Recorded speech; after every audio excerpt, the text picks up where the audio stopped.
దైవానుగ్రహం అనుకూలించలేదు.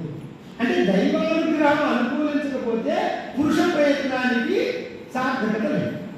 కేవలం దైవానుగ్రహం మీదే డిపెండ్ అయ్యి అసలు పురుష ప్రయత్నం ఏం చేయకుండా గాలిలో దీపం పెట్టి దేవుడానికి మహిమ అంటే అది కూడా పని కాదు. ఈ రెండు జోడెద్దులు, ఈ రెండు జోడు గుర్రాల సారి అంటారు చూడండి. ఇది చాలా ఈ రెండు సమన్వయం అయితేనే మనం చేయగలుగుతాం.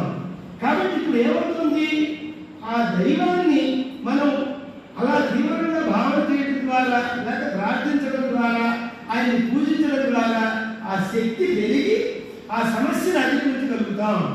ఈ విధంగా మన శరీరంలో 7 చక్రాలు, మన పద్మాసనం వేసుకుని నేలకాలి కింద కూర్చుంటే ఆ కింద కూర్చున్నటువంటి ప్రదేశంలో మొట్టమొదటి మూలాధార చక్రం ఉంది. ఆ బొడ్డు కింది భాగంలో మణిపూరకం, బొడ్డు దగ్గర అనాహతం, గుండె దగ్గర విశుద్ధి, గొంతులో విశుద్ధి చక్రం, ఇక్కడ కనుబొమ్మల మధ్య ఆజ్ఞ, మెదడు దగ్గర సహస్రాలు. ఈ శక్తులు ఉద్భుతం అవుతాయి. కుండలిని శక్తి అంటారు. యోగం చేసేటప్పుడు యోగ మార్గంలో పూరకము, రేచకము, కుంభకం అని 3 దశలు ఉంటాయి. అంటే ఒక కుడి ముక్కు గుండా గాలి పీల్చుకుని నువ్వు ఓపిక పట్టగలిగినంతసేపు ఉంచుకుని మళ్ళా ఒక ఎడమ ముక్కు గుండా ఒకటే స్థాయిలో గాలి విడిచిపెడితే అది ప్రాణాయామం అన్నారు. ఆ ప్రాణాయామాన్ని మనం చక్కగా అధిగమించాలి అంటే ఇదిగో ఈ సంకష్టాల చతుర్థి అంటే అర్థం కష్టాలన్నింటినీ హరించేటువంటి ఒక ప్రత్యేకమైనటువంటి విధానం అది దీనికి పెట్టారు. అందువల్ల ఈ గణపతిని ఆరాధించాలి. ఎప్పుడు సాయంకాలపు వేళ చంద్రోదయం అయిన తర్వాత 21 దూర్వాయుగ్మాలతో 21 ఉండ్రాళ్లతో ఆయన పూజించాలి, ప్రార్థించాలి. ఆయనకి 21 గుంజీళ్ళు, అరగుంజీళ్ళు అంటారు. అవి ఆయనకి 21 అంటే చాలా ఇష్టం. అందుకే పత్రి 21 రకాల ఆకులు పెడతాం. ఏటా 21 10 అవతారాలు విష్ణుమూర్తి 10 అవతారాలు ఇచ్చాడు. శివుడు 11 అవతారాలు, ఆయన ఏకాదశి రుద్రుడు. ఈ 10, 11, 21 అని లేదు. పంచ జ్ఞానేంద్రియాలు, పంచ కర్మేంద్రియాలు, పంచభూతాలు, రూపరసస్పర్శ దాని యొక్క ఇంద్రియాలు, ఇంద్రియ విషయాలు ఇవన్నీ కలిపి ఆత్మతో కూడితే అవి 21 అవుతాయి. అంటే ఇక్కడ చూడండి, చాలా మందికి వినాయక చతుర్థి గురించి తెలుసు కానీ సంకష్టాల చతుర్థి గురించి ఎక్కువ వివరాలు తెలియదు. ఆ తెలియకపోవడంలో అసలు ఈ రెండింటికి ఒక విధమైన పూర్తి ఒకదానికోటి వ్యతిరేకం అయినా ఒక లింకు, అవినాభావ సంబంధం ఈ రెండింటికి ఉంది. ఏంటంటే వినాయక చవితి కథ మనకు చాలా మందికి తెలుసు. అందులో ఏముంది, గణేష్ చవితి వినాయక చవితి నాడు బొజ్జ నిండా ఉండ్రాలు తీసుకుని ఆయాసపడుతూ పైకి వస్తే ఆ వినాయకుడిని చంద్రుడు చూసి నవ్వాడు. వాళ్ళ అమ్మ ఆయన మొత్తానికి ఎవరైనా నిన్ను చూస్తే నీలాపనందలు పొందుతారు, నిన్ను ఎవరు చూడకూడదు అని శాపం. ఈ 5 మంది చవితి రోజున చంద్రుడిని ఎవరు చూడకూడదు. ఆశ్చర్యం ఏంటంటే ఇదే రోజున మన చంద్ర దర్శనోత్సవం అని నెల పొడుపు అది పెద్ద పండగ. అలా చూడకపోతే చవితి రోజున తనే కనపడతారు. అలా కనపడగానే మనకు పోలేదు అనుమానాలు వస్తాయి. ఏమిటో వాళ్ళు అప్పుడు మళ్ళా మనం గణేశ శమంత గోపాఖ్యానం అక్షతులు వెళ్ళి ఎక్కడికి చేసుకుంటాము.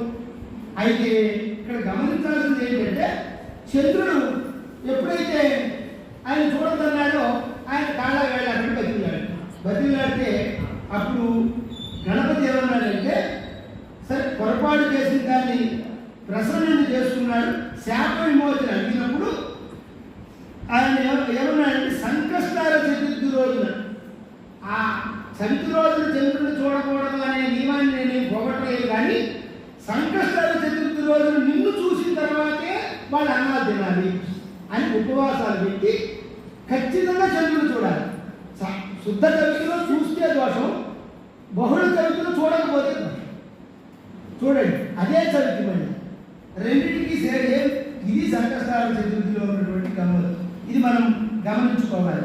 కాబట్టి అలా ప్రాశస్త్యాన్ని సంతరించుకున్న అప్పటి నుండి సంకటాల చతుర్థిని కష్టాలను పోగొట్టుకోవడం కోసం పాటిస్తున్నారు. ఈ రోజుల్లో ఉపవాసం, సంధ్యాకాలంలో స్నానం చేసి గణపతి పూజకి ఏర్పాటు చేసుకుని రాత్రి చంద్ర దర్శనం చేస్తారు. చంద్రుడు చదువుతుంది రాదు. కృష్ణపక్షంలో కదా ఒక్కోసారి 9:40 కూడా అవుతుంది. ఆ చంద్రుడిని ఆ రోజు అప్పుడు చూసి గణేష్ విగ్రహం కనుక మన ఇంట్లో ఉంటే దాన్ని షోడశోపచారాలతో పూజ చేసుకుని ఒకవేళ ఆ విగ్రహం లేకపోతే అక్షతలే తల మీద వేసుకుని గణేశుని స్మరించుకుంటూ పూజ చేయాలి.